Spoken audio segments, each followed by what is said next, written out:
You see, when you relate to creation as a thing, or you take creation as a thing, you have now established grounds that you can abuse it, misuse it, and all kinds of things. But for the African, creation is not a thing. Creation is a living thing. Hi, my name is Yana. Thank you for watching. This episode starts with an audio introduction and continues with the video content. So remember to watch it until the end. And subscribe to this channel, leave a comment, share with friends. Thank you for being here and listening to Timeless Teachings. You're listening to Timeless Teachings, a global podcast with Yana Fry.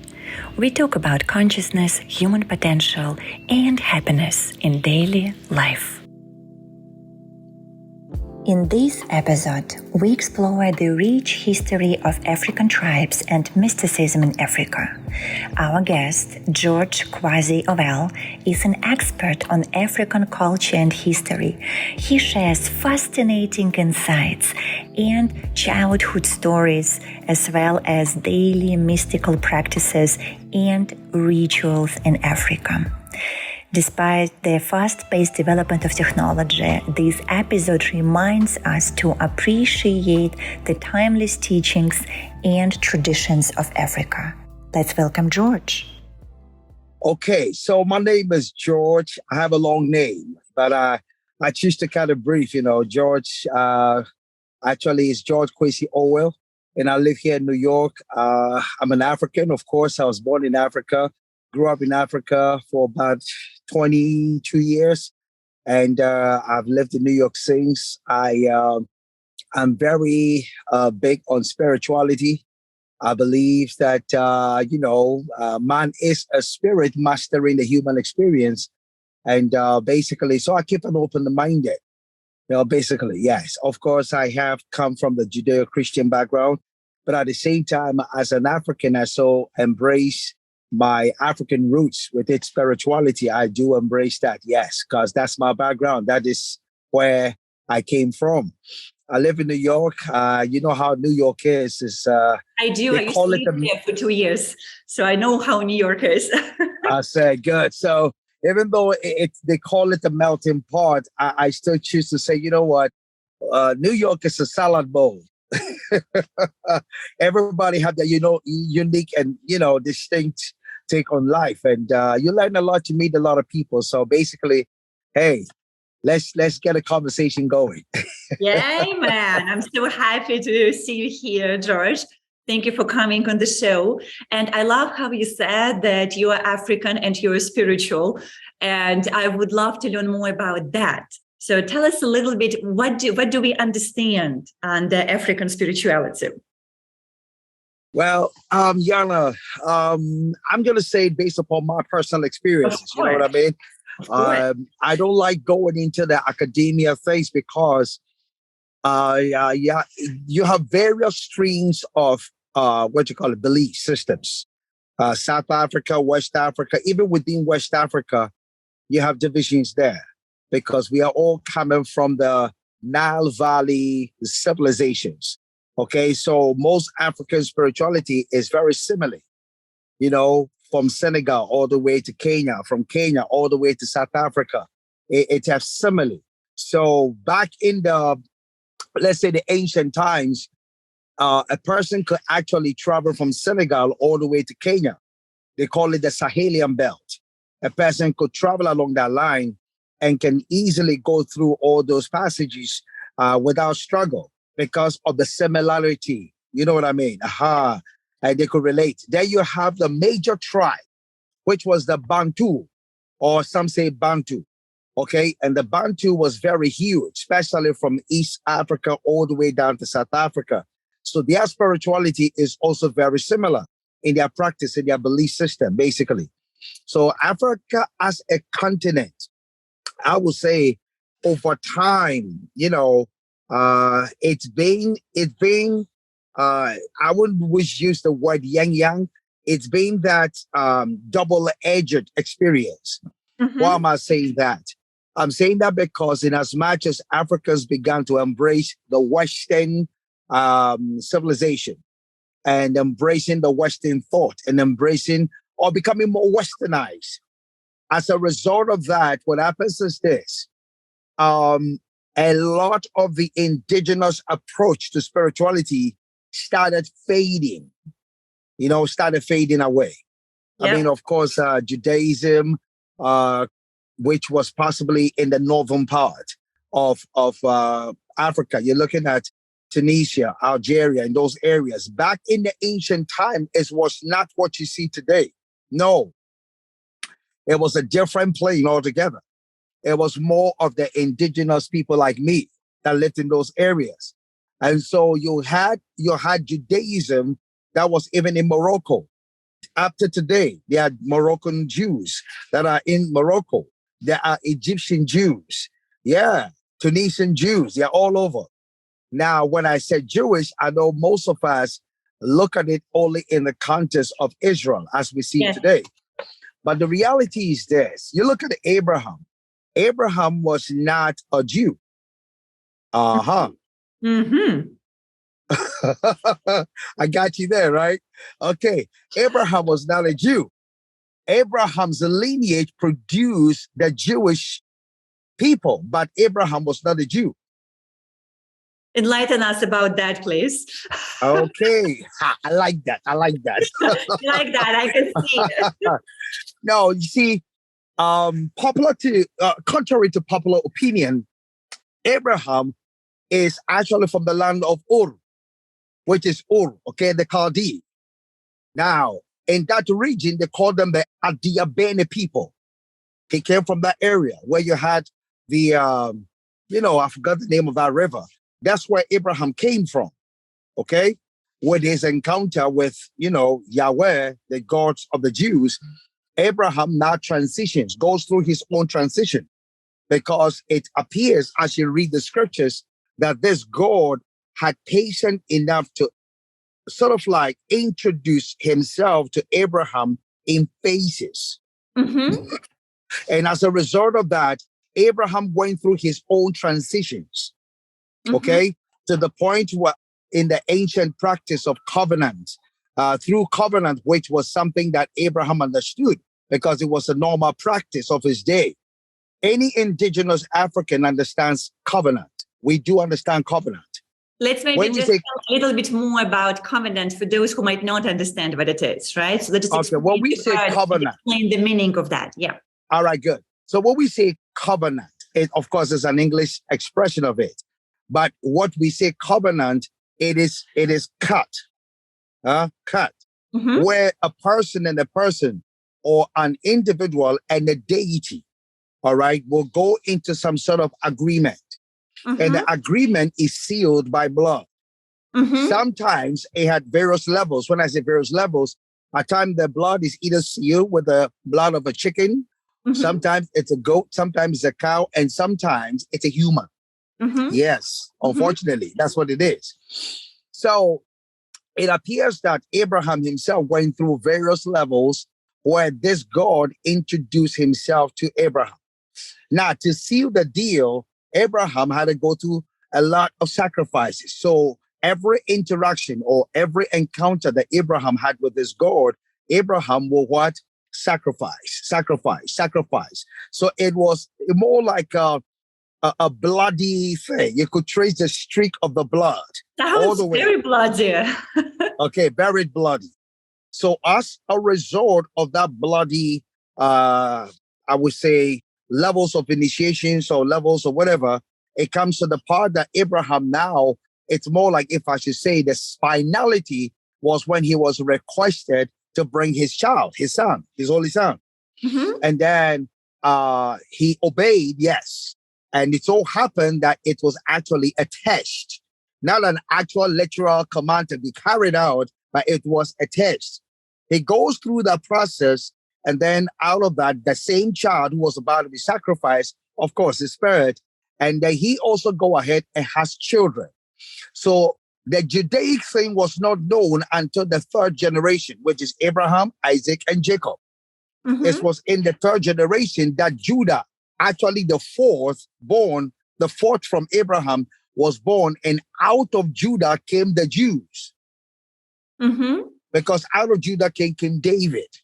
And King David was the one who actually initiated the whole Jewish thing. So let's say it this way. Abraham, if I should say, was a Hebrew. You see the picture? There's a difference. If you meet a typical Israeli, they don't call themselves Jews. No, you can try it and see. If you meet a typical Israeli and you say, oh, you Jewish people, he will say, no, I'm not a Jew. He'll tell you that. Yeah. Some of them will even they'll give you a look. Like, how? I'm not going to try. Yeah. I made a mistake one day. I met a young man who was actually a client. And I said, I really admire you Arab people. He said, no, I'm not an Arab. I said, your name is Arab. You come from Iran. He said, no, I am Persian. Yes, exactly. And corrected me. Yeah, you see? Correct. Yeah. And he said, I'm Persian. And that I tells just, you that, just a few weeks ago, working with people, with Iranians, and that's exactly, yes, they refer to themselves as Persian. They refer to themselves as Persian, never Arab. Yeah. You see the picture? And we make the mistake because we look at your face and we see the hair, the beard, and we think, oh, you're the same people. No, you're not the same people. Yes. A Korean may look like a Japanese, but the Korean is a Korean. Yeah. You know what I mean? It's interesting cross-culturally, for like if you're white, all black people look the same. Or like if you're black, all Asians look the same. Or if you're Asian, all others look the same, right? So it's exactly important to know those nuances when we talk with people from different cultures. Exactly. So you're looking at a situation whereby in African continent, when you go from, I would say, let's go back to the ancient times, you see Africa as a continent, right? There's a point where the continent connects to, I would say, Asia Minor, which is the Palestine area, those areas, those regions. And basically, historically, that template, when I use the term template, of course, the massive rock land was actually, that whole area of connection was called Northeast Africa. Mm-hmm. It wasn't called what you see today. Mm-hmm. The word Middle East was coined later. It's a recent construct. You see the picture? So you're looking at the region where there was, I would use the term, it was more like a centralized place where people come from all over because of Jerusalem, okay? People came from all over to do commerce, marketing, everything, and it was huge in those regions. So when we say a Jewish person, okay, indigenally, okay, a Judaic person is not necessarily somebody who actually looked like you. Okay, it was a rate. I'll use the term. It was a spectrum of colors of those who were from dark, even darker than me, to the brown. To the brown, correct? Because of course, the sunburn. Abraham didn't look like you. He looked pretty much darker. Very brown. More like correct. You. Of course, there are books, though. There are books being written to prove it from Enoch and all of those guys who was actually an Ethiopian. Enoch was an Ethiopian. Yes, exactly. It's the same as Jesus, right? It's what you were saying. That also. Of course. So you're looking at the region. He didn't look white the way he's portrayed right now. Of course. Do you know what? And what you just said is very true, because what is happening is this. This thing has created a major rift, even among the Christian circles. Okay, because it's actually, I see what we see, or the image we see today as Jesus, as a European presentation of who he is. Exactly. It's not he was wrong. Not European. It's which of course, I can say, okay, this is their venerated image of who they subscribe to be the Messiah, which is fine. You get the picture? Yeah, I get it. When it becomes globalized, where it becomes the sole image, then we have a problem now. And we do have a problem with that. Correct. We look at that. Interesting is the same with Buddha, actually. Like if you go and, for example, in China, And look, even at the statues or images of Buddha, he's looking more and more Chinese, just with the face even. So it's interesting how each culture sort of adapts those big avatars according to how people look at this particular culture. And to your point, it is fine if it is just for this culture, because people can do it better. But if it becomes a default one setting for the whole world, we have a problem. You know what? When you go to Ethiopia, they have ancient books and manuscripts that you see images drawn. And all these images were people of color. Mm-hmm. You see the picture? Yeah. Correct. So that makes it sense. It makes sense when I look at Europeans and I say, okay, I respect this is your version.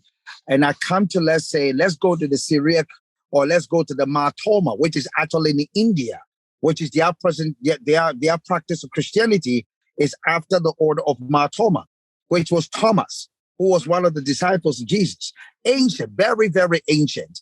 And all of these people have a presentation of this one Messiah, yet is, I would say, is presented in many facets, different ways. You get the picture? Yeah.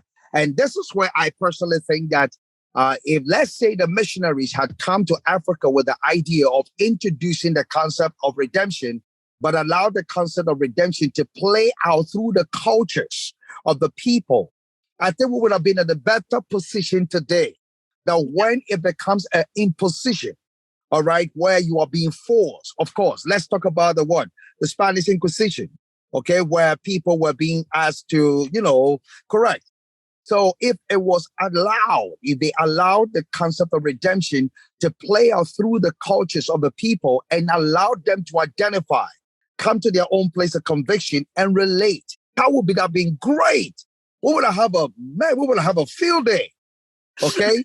But now in our generation, our time, we are still dealing with the after effects of, I would say, a crusading venture, which at the end of the day ended up enriching a kingdom, okay, at the expense of the very indigenous people. Yeah, exactly. And it's very sad. And it's also what you were saying at the beginning when we just started, that the traditional spirituality is, you could say, dying out. So it's also not supported because largely it's almost like an invasion of... Yes, that's what it is, an invasion. It's actually an invasion. I mean, fine, yes, I'm glad, of course, there are many well-meaning, well-intended people who have come out and are, doing very well in humanitarian causes. It's great. I like the fact some people have done well in engaging that same discourse for their own spirituality ventures here and there. It's great. Let me come back to Abraham and the whole idea of the Jewish thing. So you're looking at the Middle East and you're looking at that area, which was indigenously most colored individual. You're looking at Sudan. What is Sudan? Sudan all the way to Yemen and all those regions, okay, stretching beyond was all colored people, brown people. So Africa, as you see, has had its own, I would say, it's not a monotheistic thing. It was a polytheistic thing. Mm-hmm. But what had happened is that in the Nile Valley civilizations, which most of my ancestors had actually migrated from, okay? And if I'm here, yes, I know you see me this, but what if I told you that historically, my people actually migrated from Mesopotamia? Mm-hmm. Mm-hmm. Okay. Now, when I say this, it might shock you because your regular history book is not going to tell you that. Mm-hmm. But that is why Africans kept oral history, not the written history. Tradition. Yep. Correct. And so my grandfather and great-grandmothers who've never sat in a classroom before can't even spell or write. Yet they kept a historical account and they could recite it verbatim to you and tell you that. Beautiful, George. I really, let's just, for the moment, pause it because it's such an important thing to do. The oral tradition of teachings. And wonderful. And wonderful. Especially when we call that there is no broken link. right? Because when we write the books, particularly history books, who write the books? People. So it is very hard to actually write a book from the independent perspective, especially historical book, because it comes from your culture, from your background, maybe some other agendas coming in. So actually, when the history is being passed on from generation to generation verbally, I have a feeling it has much more truth and honesty to it in general. Very much. You see, if I tell you today that my grandmother's enunciation of the name of God was exactly the way a very Jewish person would enunciate. So how is that possible? Yeah. Because it's called oral history. That's what we've known. Even among the present Jewish people, they still have the oral Torah, and then there's a written one. It's two kinds. So there's a one that is recited. Okay, so you look at my people, you will realize that, for instance, historically, they migrated from Mesopotamia and came and resided in Israel. Mm-hmm. So when you go to, let's say, I'm going to mention some tribes, okay, just for the sake of our conversation. Now, these are indigenous tribes who have lived in the, I would say, along the equatorial line. All right, you're looking at them today, you call them the Ga tribe. You have the Akan tribes. You go to Cameroon, you have some there. You come to Nigeria, you have some there.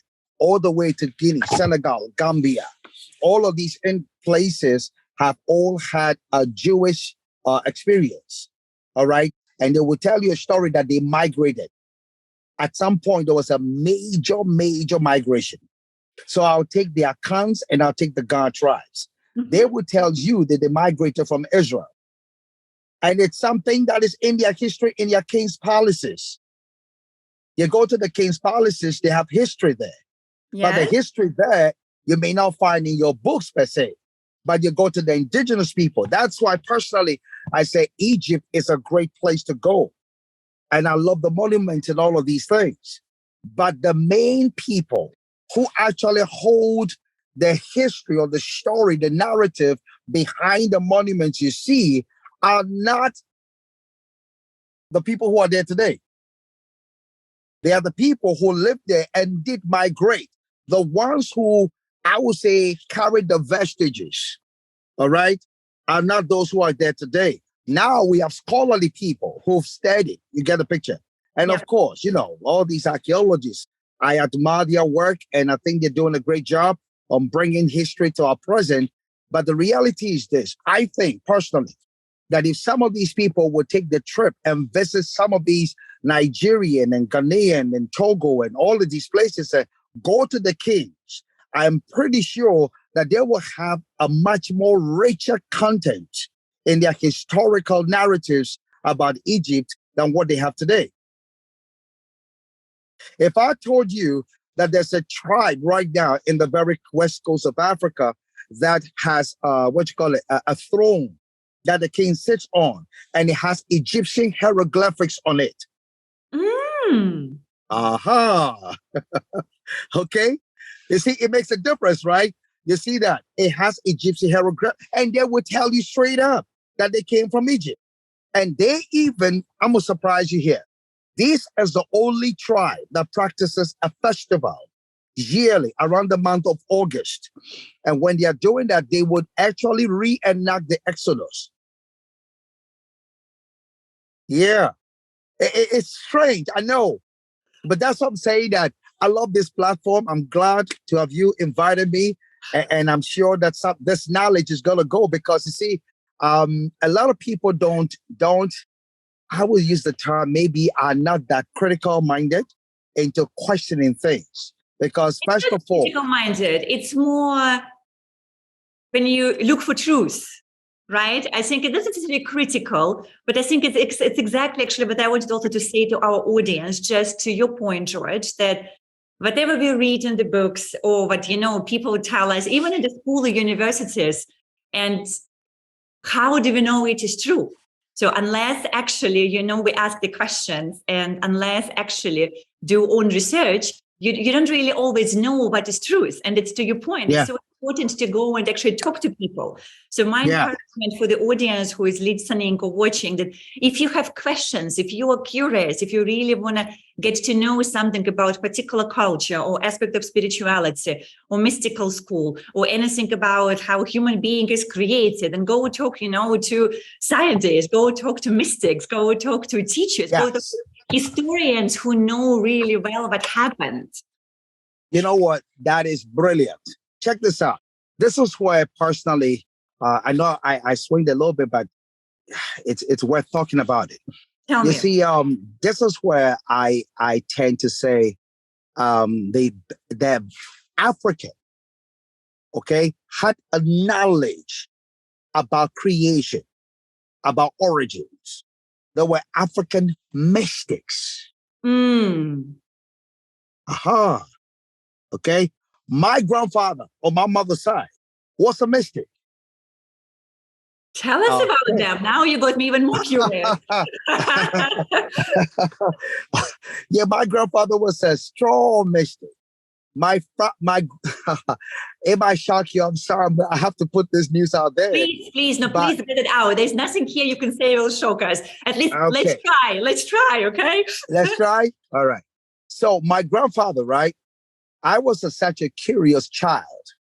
And I would go sit with him and talk with him for hours. Hours. Now, my grandfather understood mysticism. And my grandfather dabbled, if I use the word dabbled, I'm sorry, let me use the word dabbled with the elemental spirits of the ocean. Mm-hmm. He traveled there. Astral travel? I guess so. I don't know how he did it, but he would travel there. And he would tell us, oh, I went here, I did this, I did that. Oh, I even told us that he has a wife. In the ocean. Yeah. And he had children. Wow. It sounds crazy. I know it sounds crazy. I know. Hold on. Let's just. It doesn't sound crazy because I did. I do know stories of other people who had highly unconventional mystical experience. So I know that maybe for some of the people who are listening, for some of our audience, it would sound crazy, and that's okay. But then also, if we just bring it to as simple as quantum physics or neuroscience, the other stuff, there's a lot of things that is still mystical and not possible to explain to the human mind. I'm So, telling you. from my perspective, and if you tell me you grew up there, I mean, look, I come from a mystical family too. My mom is a mystic, and I grew up with all kind of stories and experiences and rituals. So from my perspective, it's absolutely possible that he had a wife and children in the ocean.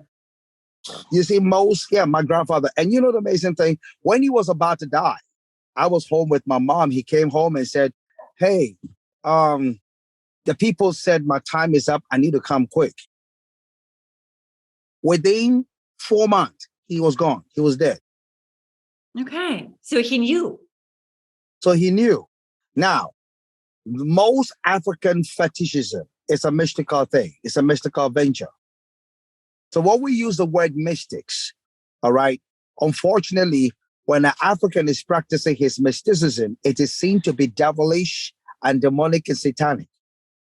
When the West practices their mysticism, it is hard. Oh, wow. That's what it is. Yeah, there's So a huge, that is huge correct. segregation about it. Yeah. That became, the issue. But the fact is this, yes, of course, there's good, bad, and ugly in everything. Let's face it. Yeah. And so there are good mystics. Yes, I believe that there are good mystics who use their mystical knowledge for the good cause. All right. I'll tell you one secret. Exactly. And just before you say that, I think it's a very important thing, because I told him, my mom, I'm also coming from a mystical family myself. And my mom would always saying that it's just an energy, right? You cannot, it's an energy, has no good, no bad. It is not black. It is not white. It's how you use it. So once you get It's how you use. Yes, of course. as a human Very being true. to make a choice, that's right, to your point. there are plenty of mystics who do amazing things, and there are plenty who really do bad stuff. And it's an individual choice. Yeah. I'll tell you one amazing story. I visited my grandma in a village. I was maybe about 10, 11 years old. There was an old man who was blind. Listen very carefully. Mm-hmm. The man was a blind man.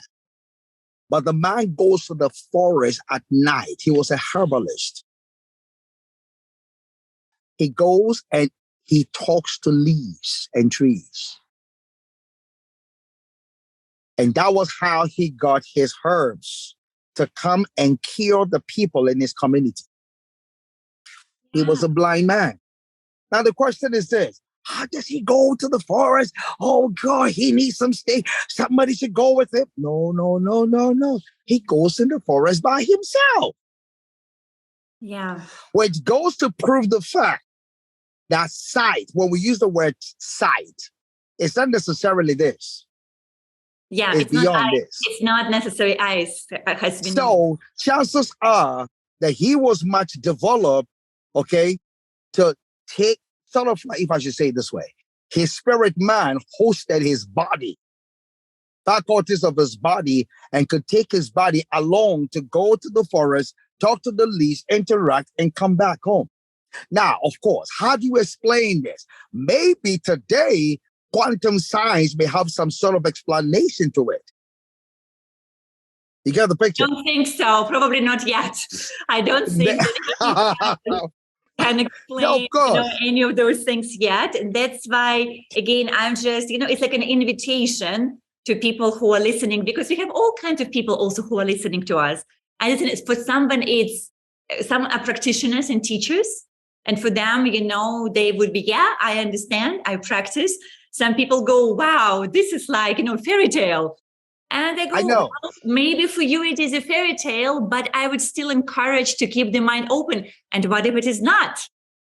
What if there are capacities of the mind? And I guess I'm talking now to the audience that you might not be fully aware of. And what benefit could it bring to your life if you learn how to develop it?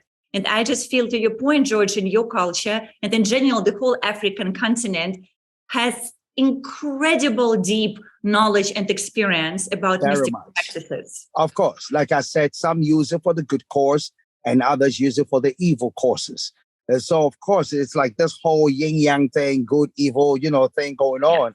And so listen, my grandmother never went to university, never, like I said, never even sat in the kindergarten school classroom. Okay. However, if you told my grandmother, she just died 2 months ago, she was 115 years. Oh, hold on. Let me get this straight. 115. 115 years. Yeah. She just died two months ago. The African people die young and don't live long. I mean, look at this. This is like, I'm telling you.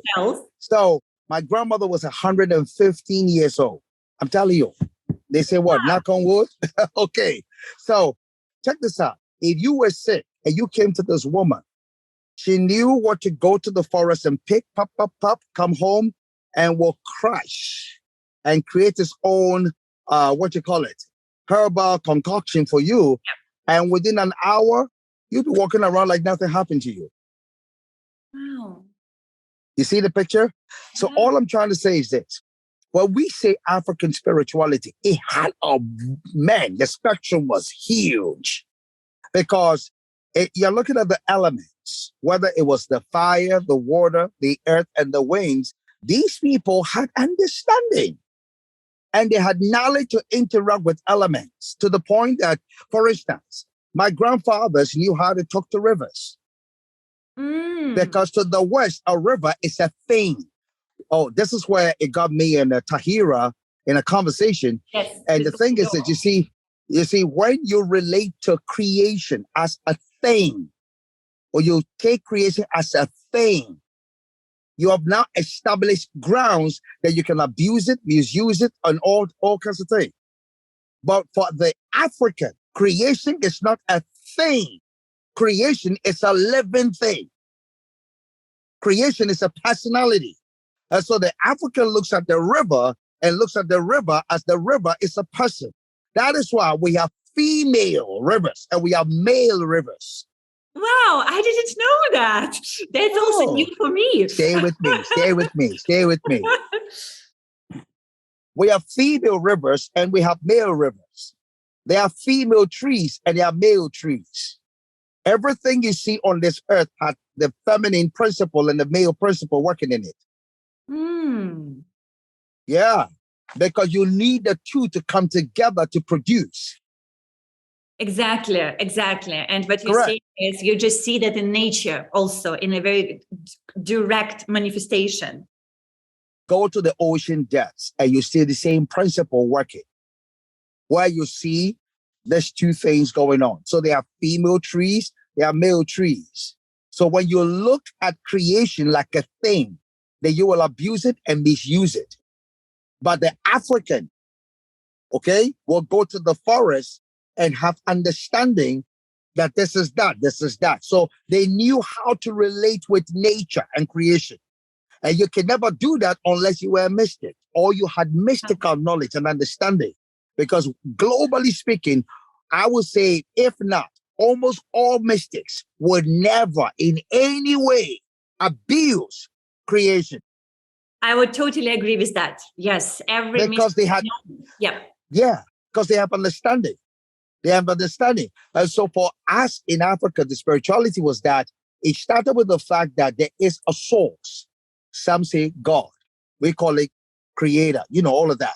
So there's a basic knowledge which is intrinsic in us. In Africa, trust me, especially the tribe that I come from, all right, it was a knowledge that it was undisputed. It was there. That we knew that everything we are seeing came from a source. You get the picture? Correct. And so we looked at trees as personalities. We looked at rivers. We looked even the ground. You then just go and do whatever you want to do because we understood that the earth is a woman. Mm-hmm. That's why it's Mother Earth. Okay? We understand that the earth is a woman. Now, this is a basic, I will use the term, I think for spirituality, this is the blueprint that every man, woman who is engaging in the spirituality thing have to understand. That the earth is a woman. It's a feminine thing going on here on the earth. And that the trees and everything you're seeing, all of them are produced.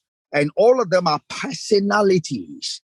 So the African, I don't care who want to think what, but the African, I would say, was more attuned spiritually.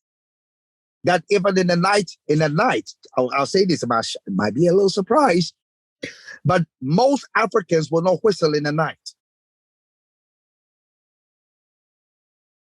Most Africans were not what in the night? Whistle. Would not whistle in the night. Okay. Because the spirit. Okay. Because your whistling is an invitation. Yes. There is a personality. Yes. Correct. The spirits come, right? When you whistle. Yeah. Correct. You see, but when you come to the West, it's not a knowledge. When I said the West, let's agree. All right. Europe in ancient time was pretty much animistic too.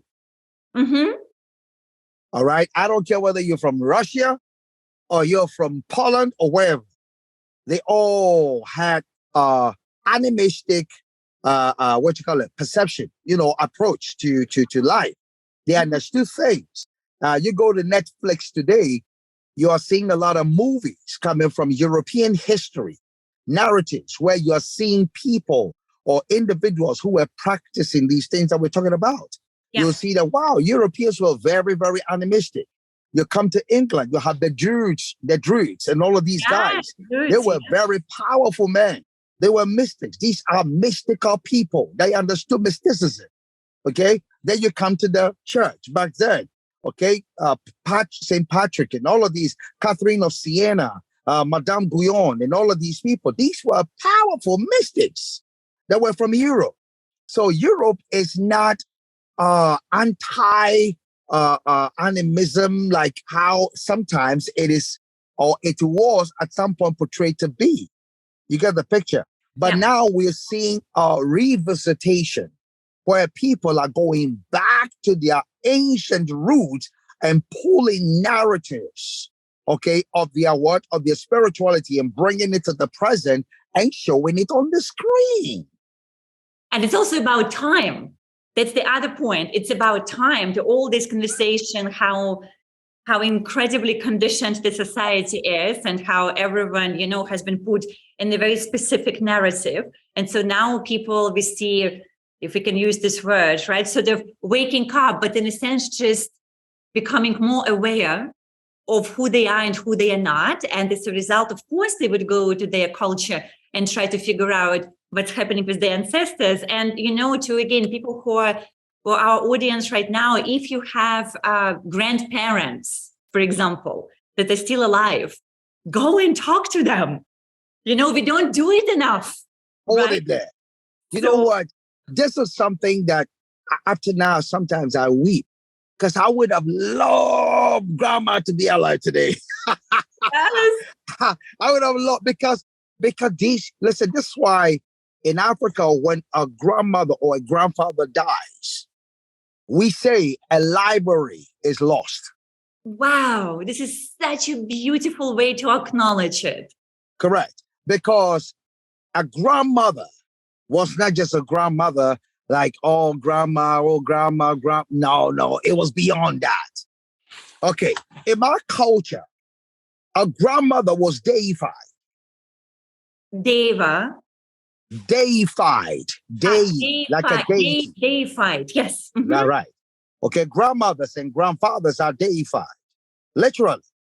Wow. And so in every house, there was a stool that they sat on. Yeah. You may call it the divining stool.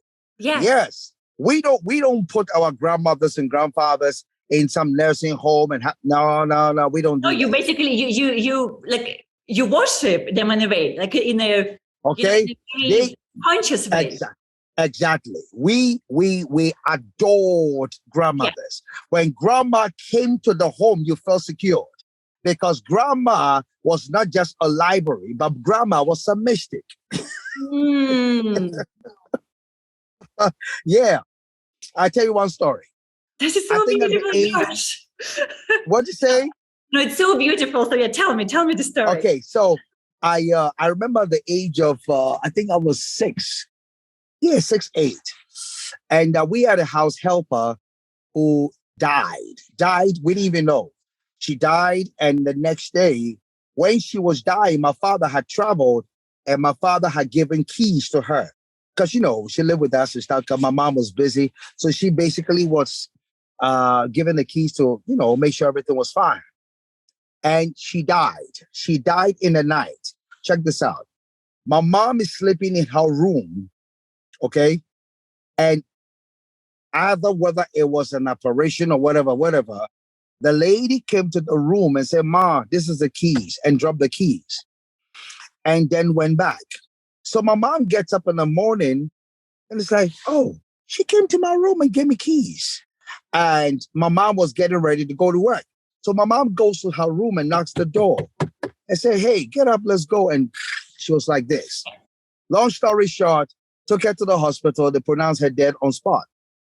Mom is crying. Everybody's crying. Check this out. Grandma is called upon. Grandma comes. When grandma came to the home, we all felt secured. Yeah. Now check this out. In the night, I don't know what happened. So we're sleeping, and in the night, my grandmother, I don't know what she saw, but she told us the next day and said, the young lady came to the house and opened one of the taps in the bathroom. And she saw it and everything. And, so I think about the third time or so, we're sleeping and grandma comes to wake us up. This is about 3 a.m. in the morning. Grandma wakes up and says, yo, come. We come to the bathroom and the tap is open. And my grandmother speaks to the spirit. He said, listen, there are children here. You can't come and scare them in this house. So go to where you came from. How do you explain that scientifically? I'll tell you another story. Okay? because this kind of like, authenticates what I'm sharing with you. Yes. Now, my dad gave his car to a friend of his who came from the next country. This is Ghana. The next country was Togo. The gentleman was from Togo. So my father gave his car to him to go bury his father. Now, listen very carefully. That's why I say African spirituality is to the roof. And I would the people will give some sort of recognition and respect to that, and not think that the Black people or the African, they didn't know things. They knew things, except They that knew a lot of things. And still do. Our approach, I believe, and I'm not here to be a voice for the whole continent. My experience is limited. So I'm just being a little bit of a contributor, basically, to the awareness. My dad gives his car. The gentleman goes and buries the father or his father, and then, brings the car, parks the car, and, life is good. Check this out. My sister is the first to get up in the morning because she has to get up in an African home to get up and sweep the house, get ready, go take a shower, and then we sit in the car and go to school. My dad drops us at school. My sister gets up and sees a man standing by the car. And then, why? Because my dad used to bring visitors. We got visitors, from the village or wherever. My sister says, hello, good morning, and goes about her business and sweeps and goes take a shower. I'm in the car. My sister comes in the car. My dad comes taking us to school. My sister said, hey, Dad, where's that guy? The guy who I saw about the car. Where is he? When did he come last night? And my dad was so smart that the moment she mentioned my dad gave an excuse. And what my dad did is this.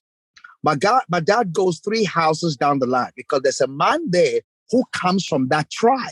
Mm-hmm. The man requests for 2 schnapps. You know what a schnapp is? It's a drink. Yes. Bless you. It's a drink. It's from Holland. Maybe you need a shot of schnapps. Even though it's like morning in Singapore, but maybe. So my dad goes and grabs this guy. The guy requests for 2 schnapps. They give to the guy schnapps. Watch here. And the guy begins to pour it. And we in Africa, there's a term we use. We call it libation. Mm-hmm. Libation is an act of pouring a drink. It could be water. It could be a strong drink. It could be whatever. Pouring, and then you invoke words. Mm-hmm. And as a result of engaging these 2 elements, what happens is that you engage a dimension, okay, where you address the entity. Mm-hmm. You address the entity. So in this case, the gentleman addressed the entity, whatever spirit it was, because there is a ritual that should have been done to relieve the car of the attachment of the spirit entity. Mm-hmm. This is where, so they didn't do it. So what happens is that the spirit entity follows the vehicle to where the vehicle is now stationed. And what would have happened is this. If that is not done, the spirit will have resided there and will be sort of like zooming in and out. And before you realize, people will say, oh my God, this, and then it becomes a haunted place. Yes, because spirits needs to be set free and go where they Correct. Yeah. That is what the man came to do, to relieve the spirit and say, hey, go. And that was the end of it. We never heard or saw anything like that in the home. So this brings us to the fact that, okay, if that be the case, why the brouhaha about the, let's say, Christianity invading Africa, and then the aspects of the African indigenous religious or spirituality practices, okay? What is Buddhism? What is Krishna? What is Ekanka? What is Shinto? What is, what's the other one recently? All these religions, okay?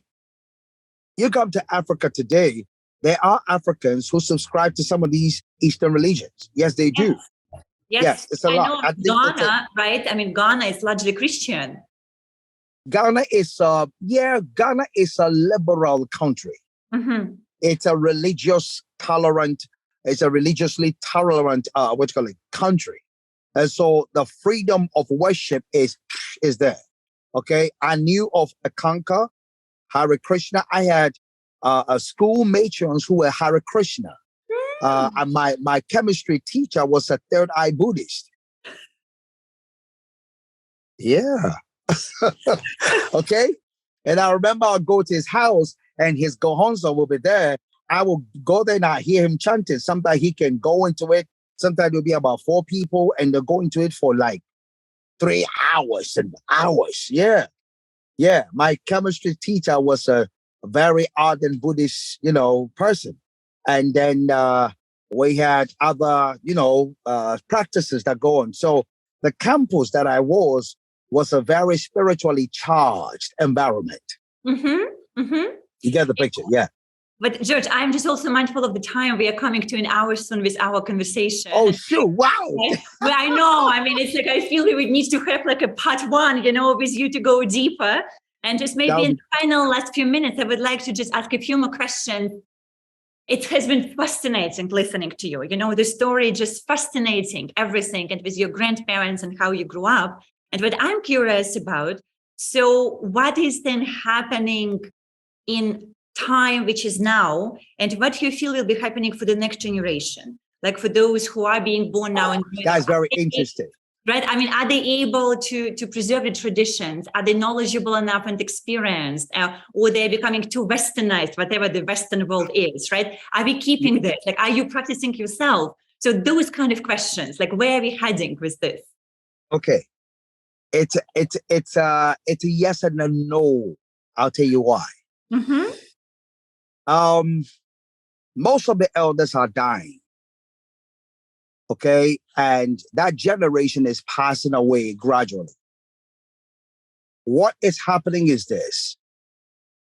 With the influx of Western influence, internet, computers, and things like that, you have the present generation. They are caught between and betwixt. Okay? Because this is where they are coming from. This is their background. Okay? However, they also have been introduced to another aspect of life. You see? So the challenge is that they have to take where the spirituality of where they're coming from and make it relevant in their day. Yeah. Okay? Assimilate and relate in their day and time. That's what they need to do. Now, some are doing a great job. I can speak for my country. I don't know the others. Some are doing a great job in awakening the awareness. And so you go to places like Ghana, where you have individuals and setting groups who are drumming the awareness that we need to go back. I'll give you a word, and you can research on that word. And the word is symbolized by, what do you call this thing? A stork. You know what a stork is, right? A stork, a bird. It's a bird. The bird, yes. The bird that in some stories brings children, yes. Thank you. Okay. So it's symbolized by a stork reaching out to its back to pick up an egg. All right. That is a symbol. Now, the word for it is called Sankofa, which is Sankofa. It is an expression which is very deep, which means that reach out to the back and pick up what was left for you, which is, in other words, if I should say it in our present language, we say back to the future. Yes, back to the future. It's what we were just talking yesterday, right? So the future is not actually here. The future is here. Yeah. You see the picture? So that is what is happening now. So through music, through the arts and stuff, they are raising the awareness. And thankfully, the present generation who were at one point in time sort of like shifting, and literally they were desecrating the culture. Because what was happening is this. Listen, I'm an African. I will never be a Chinese. I'm sorry, nothing wrong with the Chinese, but I'm just saying, I am an African. It's all here. You can see it. I would never want to be European. I would never want to be, South American. This is me. All right. By whatever selection, this is where I am. So I must be proud of this, embrace this, and work with what I have. You get the picture? Yeah, but when the generation that we have today is sort of like rejecting their own and embracing others and bringing it in their cultural context, it conflicts them. Yeah. You see the picture? That is what is happening. So the good news is that there's a lot of interest groups and individuals who are become bloggers and stuff like that. And if you watch YouTube per se, you will see there's a lot of videos on individuals who are drumming the awareness and waking people the awareness to say, hey, stop it. Embrace your own, welcome your own. This is who you are. And maybe, like you said, pay a visit to grandma. Go see granddaddy. Exactly. And okay. Yeah. And have some serious talk with them. And then find your own spirituality niche. You get a picture. Find a niche and work it from there. Because you know what I realized, Yana? Truth is truth. You can't kill truth. Truth is truth. It cuts abroad. I don't care where you are. Truth is truth. And as you pursue it, you will definitely encounter truth as you go. That's how I see it. So, just like you're saying, yes, of course, it's challenging, or it has been challenging, okay? Because the youth, especially, I'll start from the 80s. It started with the 80s. In the 80s, it was such a massive shift that whole generation who came from the 70s, or were born from the 60s to the 70s, or in the 80s, they were mature. And so their experience was very anti-indigenous, if I use the term. And then gradually it's maximized in the 90s. All right. Come 2000, the tides began to change. And then now there was a call that, hey, let's go back. Hey, let's go back. And so gradually, now you're seeing people being proud. Listen, when I was coming up, when you went to the club, you had Michael Jackson and all of that. Today, you go to the African club, you don't hear Michael Jackson, you don't hear no Western music. You hear Afro music, you call it Afrobeat today. Yeah. You see the picture? And the beauty of that music is this, even though it might sound contradiction and the Nigerians may sort of like challenge what I'm about to say, but Afrobeat itself, its origin is from Ghana. Okay? It's from Ghana. Now, the good news is this: Ghana and Nigeria have always been, if I should say, the British twins. Okay, they were the most influential in the British colony in the whole continent of Africa was Ghana and Nigeria. Ghana being the first independent country, of course, and then Nigeria comes about. Now, the thing is this: Ghana and Nigeria have a lot in common. They have a lot in common that they do. And what has happened is this: a gentleman by the name of Fela, who actually came to Ghana a lot. So he was very smart. I love the ingenuity of that man. He took the Ghanaian halai, took the Yoruba indigenous music, infused it with jazz from the West, and he created Afrobeat. Okay? Very smart. Very smart. So you're seeing such a beauty in the African music, where you are seeing African music use like their indigenous instruments, whether it's wind or pipe instruments or drums or whatever, and you hear their music and it appeals to you. There's something about you and your culture, where you're coming from. You get the picture? When you hear indigenous music that is coming from your background, it resonates different with you. That's the thing. It's like a body connection, right? It's not intellectual. It's what you said. It may be at the times with our grandparents and great-great-parents, they didn't know how to read. So they played music. And that's how you transferred. Maybe there was music together with the oral transmissions of the stories. So there's the whole culture. It actually speaks to the body and to the heart and less to the mind. You know what the grandmothers do? Let me touch on grandma before time is gone. One of the things that the grandmothers did especially was this. In the night, okay, grandma will sit the children in the house, especially grandchildren and stuff, will sit them under the moon. Ah. Yeah. They do it under moonlight. And they will, what happens is this, it came with songs and storytelling. And so they would sing songs. And in the course of she telling all these, I'm talking about intriguing stories that will keep the children all like this and looking at grandma's face like this, you know, and they would tell these stories. And the stories had nuggets of truths embedded in them. Mhm. So when the child went to sleep, the subconscious mind began to process everything grandma was saying, because you call it motion picture. Exactly. Okay. But And in I their know you day, like motion pictures. you see, so they brought it together, and with the music and the words rhyme together, and it's something that will never ever leave the child. Yes, that's maybe one of the better ways to actually transfer information and educate people. You know, Yep. that's one of the things that I feel also, even for me, I mean, I love motion pictures, and I know you are also, you know, into the movies. So I do feel that I'm also moving in this direction. I'm like, okay, we have to make a movie. We have to start making movies with the statements. We have to make movies with the mystical teachings, right? So, and there are already which are being created, but I do sometimes wonder, what is the origin? What is the intention? And is it really true or not? Because then, as you said, it goes in people's subconscious mind and they take it as truth. So, I mean, look now with what they released, the Netflix, right? Released the new season of Crown. How many? Oh, Yeah. I got to see that. I haven't Yeah, seen that I mean, yet. you know, just think about this. It's an entire life, right, of a royal family of so many generations. I Wow. bet how many young people around the world would not read books. They would watch Netflix series, The Crown, Exactly. truth, and think that this is exactly how everything happened. Now, the question is it really happened? Is it, you know, fiction way of telling a storytelling? Very hard to say.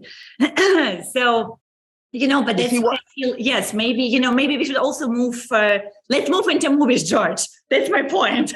You know what? Check this out. This is why Rabbi Cosmas, who's, of course, Yeah. you know Rabbi Cosmas, and Rabbi Cosmas myself put together this Malkut thing.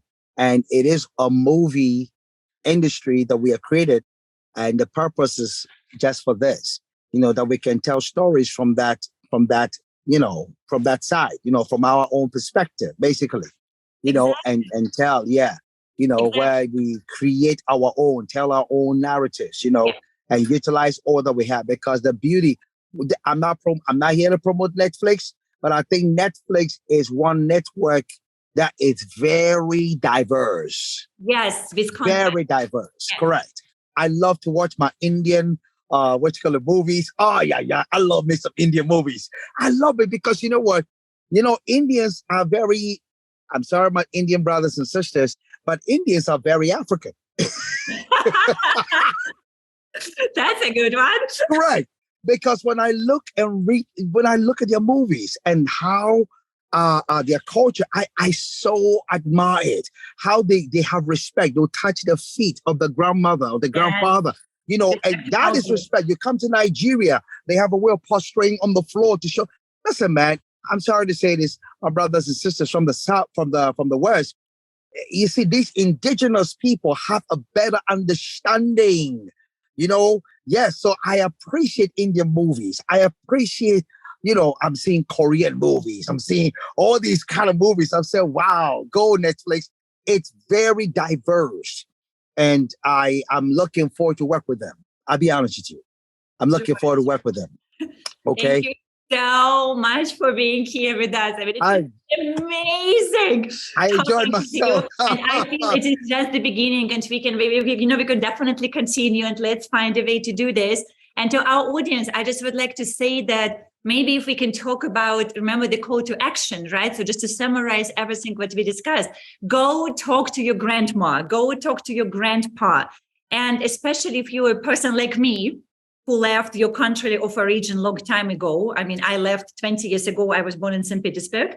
And especially if you're well-traveled and you live in different countries, it is very easy to lose your ancestral wisdom. So it's really important. And as you said, George, I love it. There is a reason why you were born in a particular culture. I mean, you were born as African, not as an Asian or European or American. And so there's a reason to this. And I find, especially now with the way how technology evolving, and I mean, metaverse is coming, and so future is coming. It is inevitable. We can't run away from this. But the danger we are facing right now, that we are losing the past. And there's so much wisdom in the past. So we have to, Yana, you're so right. We have to somehow consolidate the essence of the wisdom so we can bring it into the future with us. Just like I said, the word is Sankofa. It may return back and pick it up. It's a sign that the future is in the past. Exactly. But nevertheless, it's represented with an egg. What is an egg? In my African belief system, an egg represents the essence of life. It is past and the future in a moment. Yes. That's why we call it egg. Because the egg you're seeing today, it's actually all that has ever existed, especially if, let's say, it's a chicken egg. All the chickens that have ever existed are in the present. And what the potentiality is for the future is also in the present. So an egg encapsulates the future and the past in a moment. In a moment. So you can't lose your history. You can't let go of the past. And tell me, forget the past, let's go to do. No. You need it as a major component. Bravo. That's all what I can say right now. So thank you. Thank you for being with us today, George. It's an honor. And my regards to all your audience. I hope my little conversation has been interest to you. And I look forward. Listen, feel free, reach me anytime. It's all good. I'll be here for you. Okay? A gentle reminder that this is not a regular podcast, because here we have no rules and no scripted questions. All conversations are spontaneous, unfiltered, and real, with people from all over the world, regardless of their race, religion, nationality, skin color, language, or social circumstances. The intention for this podcast is to showcase the infinite variety of how human beings think and what they do to create happiness, fulfillment, self-realization, health, wealth, legacy, and overall, a truly spectacular life. Did you enjoy the interview? Feel free to share this episode with friends, subscribe to the podcast and YouTube channel, and follow us on social media.